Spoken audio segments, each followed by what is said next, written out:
ہائے ایمینویل کسی ایمینویل کے ساتھ مخاطب نہیں، بلکہ یہ بتانا چاہ رہا ہوں کہ خدا ہمارے ساتھ۔ آج دنیا بھر میں مقدسین ایماندار خداوند یسوع مسیح کی یاد میں آخری فسح کی عبادات کا انعقاد کیے ہوئے ہیں، اور بہت سے چرچز میں پاؤں دھونے کی رسم ادا کی جائے گی۔ عید فصح سے نئے عہد کی عید تک آلریڈی ویڈیو میرے چینل پر موجود ہے۔ فصح کا حقیقی برہ آلریڈی ویڈیو موجود ہے۔ آج ہم بات کریں گے پاؤں دھونے کی رسم کا حقیقی معنی کیا ہے، روحانی مطلب کیا ہے۔ کیا خداوند یسوع کوئی رسم کلیسیا کو دے کے جانا چاہ رہا ہے؟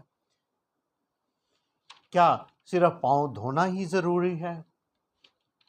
ہم یہ کہہ سکتے ہیں، خیال کر سکتے ہیں کہ یہ واقعہ مقدس مرکز کی پاک انجیل میں ہونا ضرور تھا، کیونکہ وہ خداوند یسوع مسیح کو خادم کے طور پر پیش کرتا ہے، لیکن یہ واقعہ مقدس یوحنا نے اپنی پاک انجیل میں مندرج کیا ہے۔ جو خدا کو یعنی خداوند کو خدا کے بیٹے کے طور پر پیش کر رہا ہے، وہ اس کو خادم کے طور پر اور ادنا خادم کے طور پر پیش کرتا ہے، کیونکہ خادمین کے درجات ہوتے تھے۔ یوسف کے بارے میں ہم جب پڑھیں تو لکھا ہے کہ وہ دوسرے درجے کا حاکم تھا، دانیل نبی کے بارے میں کہ وہ تیسرے درجے کا حاکم تھا، اور ایک ادنا خادم جو لوگ رکھتے تھے اس لیے کہ گھر میں آنے والے مہمانوں کے صرف پاؤں دھویا کرے، خداوند نے وہ درجہ اختیار کیا ہے۔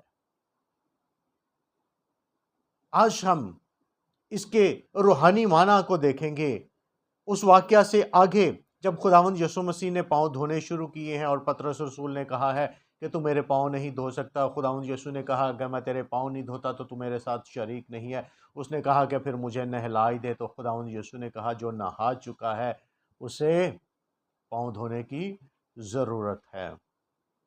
آج اس سارے واقعات سے ہم آگے بڑھتے ہیں مقدس یوحنا کی پاک انجیل کی 13ویں باب کی 12ویں آیت سے، کہ یہاں پر جب خداوند یسوع شاگردوں کے پاؤں دھو چکا ہے اور کپڑے پہن کر بیٹھ گیا ہے، تو اب وہ ان کو اس رسم کے جو اس نے ادا کی ہے، جو اس نے کام کیا ہے، ان کے روحانی معنی کو، روحانی مطلب کو بیان کرنے کے لیے ان کو تعلیم دینے لگا ہے۔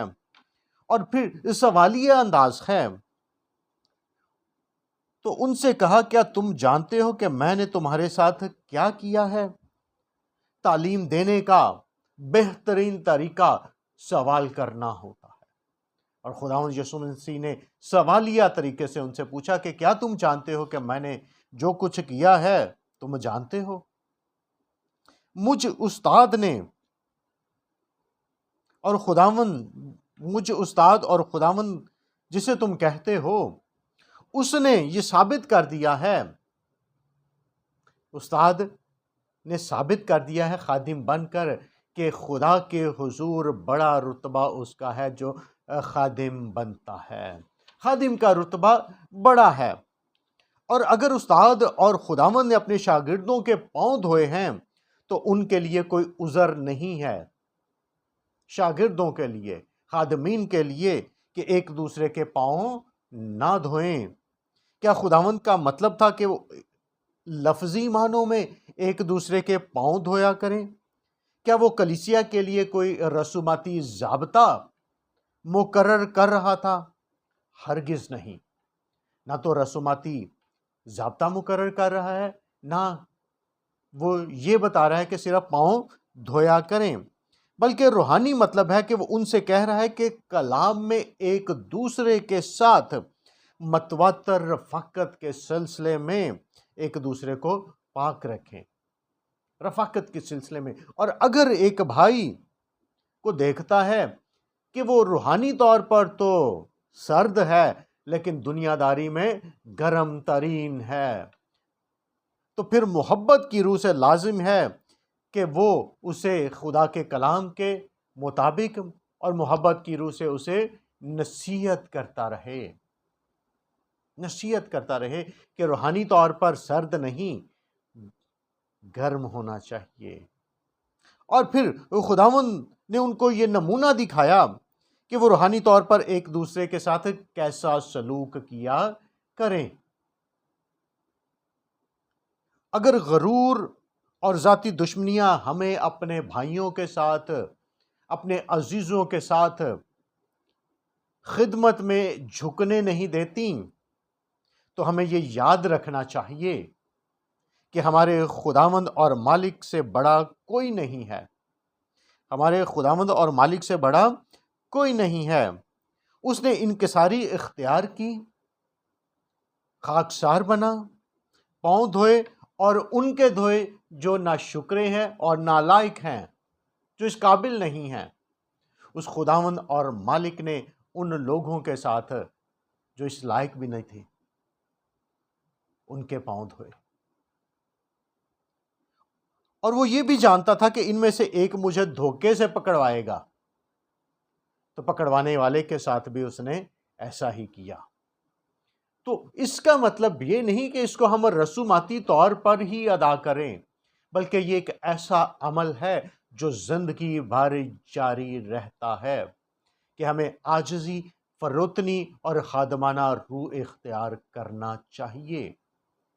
صرف پاؤں دھونا کافی نہیں ہے، عاجزی اور فروتنی ویسا ہی مزاج رکھو جیسا مسیح یسوع کا بھی تھا۔ اس نے اگرچہ خدا کی صورت پر تھا، اپنے آپ کو خدا کے برابر ہونے کو قبضے میں رکھنے کی چیز نہ سمجھا، بلکہ اپنے آپ کو خالی کر دیا اور خادم کی صورت اختیار کی ہے۔ وہ خادم بن کر آیا، اور خادم نچلے درجے کا، بڑا خادم نہیں بلکہ نچلے درجے کا خادم بنا ہے۔ اور اگر ہم اس کو صرف رسوماتی طور پر ادا کرتے ہیں اور خادمانہ روح نہیں ہے جو مسلسل قائم رہتی ہے، تو پھر رسومات سے تو اس نے ہمیں نکالا ہے۔ ہمیں اس کے ساتھ اور اس کے لوگوں کے ساتھ وفادار رہنا ہے۔